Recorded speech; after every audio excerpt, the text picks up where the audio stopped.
Gabi,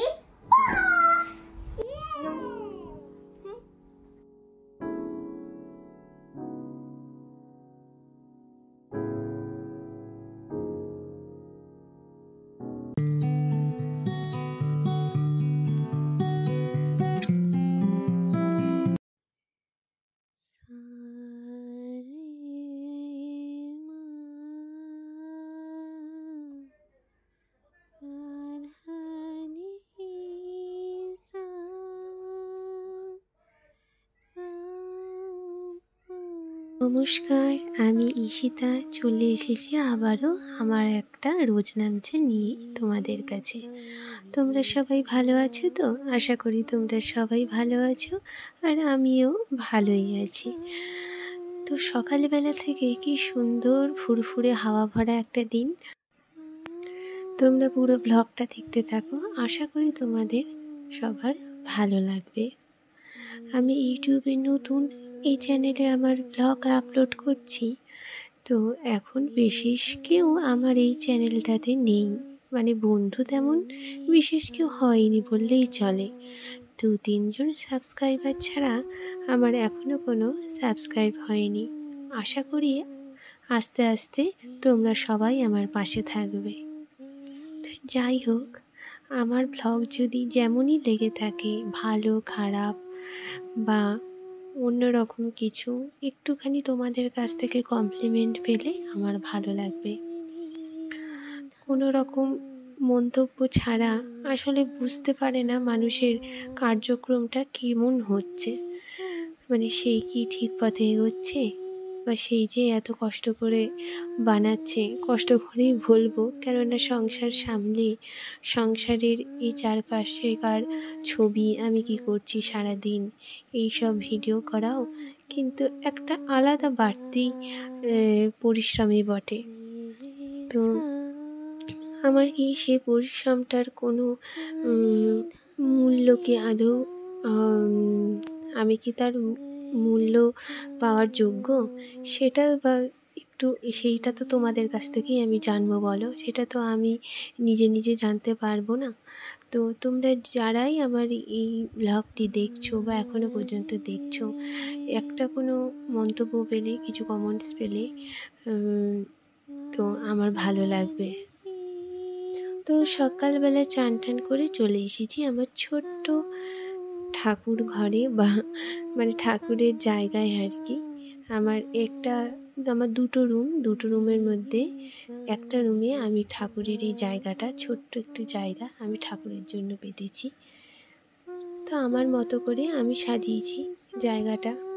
আমার সিংহাসনটাও কিন্তু খুব ছোট্ট, আমি দেখেই কিনেছিলাম, এটা অনলাইনে আমি নিয়েছিলাম যে আমার ছোট্ট জায়গা আজীবন ঠাকুর ঘর থাকবে যতদিন আমি ভাড়া বাড়িতে আছি। পরবর্তীকালে নিজের বাড়ি যখন হবে, ঠাকুরের জন্য একটা পর্যাপ্ত জায়গা আমি করব, ঠাকুর ঘর ইচ্ছা আছে। কিন্তু যতদিন এই আছি একটু ছোট জায়গার মধ্যেই রাখতে হবে। তো একটা ছোট্ট সিংহাসন কিন্তু দেখতে সুন্দর হবে এমন একটা দেখে আমি কিনেছিলাম। তো আমি পেয়েও গেছিলাম, যে আশা করি যে এতটা সুন্দর হবে। আমার কাছে কিন্তু আমার এই সিংহাসনটা খুব প্রিয়। তো আমি কিন্তু ঠাকুরকে এইখানে প্রতিষ্ঠা করতে পেরে আমার মন থেকে আমি খুশি। তো এই যে এই দুজনার কিচিরমিচির সকাল থেকে শুরু হয়ে যায়। স্কুল ছুটি, তো ব্যাস স্কুলের ছুটি, পরীক্ষা শেষ, তো এরা দুজন ভাই বোন মিলে খেলতে থাকে। তো ওদেরকে প্রসাদটা দিলাম। এইদিকে আমি ভাতটা বসিয়ে দিয়েছি। ভাতটা আমি চটপট আগেই বসিয়ে দিই, যাতে করে আমার মানে ভাতটা হয়ে গেলে দেখবে মনে হয় যেন রান্না অর্ধেক হয়ে গেছে। তো আজকে করব এই ভাত আর একটু মাছের ঝোল। প্লেন মাছের ঝোল, আর কিছু করব না। ছেলেও এখন ছোট, 4-5 রকমের পদ দিয়ে ও খেতেও পারে না, আর কার জন্য করব, একার জন্য তো আর করবো না। তো মা বেটায় আমরা এই মাছের ঝোল ভাত খেয়ে নেব, আর কি চাই। এখানে আমি বাসনগুলো মেজে রাখি, তো জলটা ঝরিয়ে গেলে এই বাটিগুলো আমি সরিয়ে দিই এখান থেকে, যেটা যে জায়গায় থাকে সেই জায়গায় করে রেখে দিই। তো পুজো টুজো দিয়ে এসে আমি খাবো ছাতু আর মুড়ি। এটা অন্যতম আমার একটা প্রিয় খাবারই বলতে পারো। তো ছাতু মুড়ি আমার ভালো লাগে, আমি খেয়ে নিই। আর এটা ভালোই হেলদি একটা খাবার, শুধু চিনিটা যদি না থাকতো। কিন্তু চিনিটা না অনেক চেষ্টা করেও ছাড়তে পারছি না, কি জানি ভগবান যদি কপালে সুগার যদি না লিখে দেয় তাহলে বোধহয় আমার আর চিনি ছাড়া যাবে না, আমি পারবো না। তো এটা এখন বসে খেয়ে নেব। ছেলে মেয়েগুলো ওখানে খেলছে, ঠাকুর দেওয়াও হয়ে গেছে, ভাত তো বসিয়েই দিয়েছি। তো আমি একটুখানি শান্তিতে বসে আগে জল খাবারটা খেয়ে নেব, তারপর মাছের ঝোলটা গিয়ে করে নেব। তোমাদের কার কার ভালো লাগে ছাতু মুড়ি খেতে? যদি আমার ব্লগটা এখনো পর্যন্ত দেখছো তো কমেন্ট করে জানিও। মানে চট জলদি জল খাবার নাও, গোলো আর খেয়ে নাও।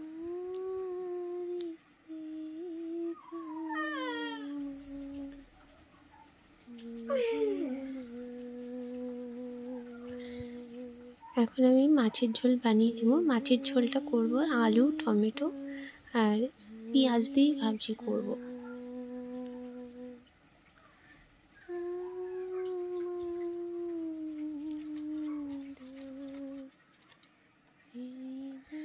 বড় বড় লম্বা লম্বা আলু কেটে মাছের ঝোল কিন্তু ভালোই লাগে খেতে। আর চন্দ্রমুখী আলু হলে তো আর কথাই নেই। তবে এখানে চন্দ্রমুখী আলু পাওয়াটা একটু চাপের বিষয়, এখানে পাবোই না বলতে গেলে। তবে মাঝে মধ্যে আমি বর্ধমান থেকে নিয়ে আসি চন্দ্রমুখী আলু। চন্দ্রমুখী আলু মাছের ঝোলে, তারপরে মাংসের ঝোলে ভীষণ ভালো লাগে। কিন্তু আমি রান্নাটা একেবারে এই প্রেশার কুকারের মধ্যে দেখো একটু মটরশুঁটিও দিয়েছি, সব কিছু এরকম কষিয়ে নিই আর চটপট জল দিয়ে এটাকে সেদ্ধ করে নেবো। একদম 5 মিনিটে রান্না হয়ে যাবে। কড়াইয়ে অতক্ষণ ধরে ফোটাবার দরকারই নেই, সেদ্ধ হওয়া পর্যন্ত অপেক্ষা করার দরকারই নেই অতক্ষণ। রান্নাও তাড়াতাড়ি হবে, গ্যাসও কম খরচ হবে, তোমার সময়ও বাঁচবে, সব দিক থেকে সুবিধা। আর পুষ্টিগুণও বজায় থাকে কিন্তু প্রেশার কুকারে রান্না করলে। আমার আর আমার ছেলের মাছ দিয়ে দিলাম, আমি খাবো ওই বড়ো মাছের লেজাটা খেতে আমার সব থেকে, যদি মাছের পিসের মধ্যে কোন পিসটা ভালো লাগে যদি জানতে চাও তো আমার লেজাটাই ভালো লাগে। তো এই যে ছেলের ভাত ভেজে নিলাম, এবার ওকে গিয়ে খাওয়াবো। ছেলেকে ঘুম পাড়িয়ে দিয়েছি, আমিও নিজে খাওয়া দাওয়া সেরে নিয়েছি। আর জানলা দিয়ে ওই দেখো সূর্য প্রায় অনেকটা পশ্চিম দিকে প্রায় ঘুরেই গেছে, আর কিছুক্ষণ পরেই ঝুপ করে ডুবে যাবে। তো ফ্যান চলছে, গরম পড়েই গেল।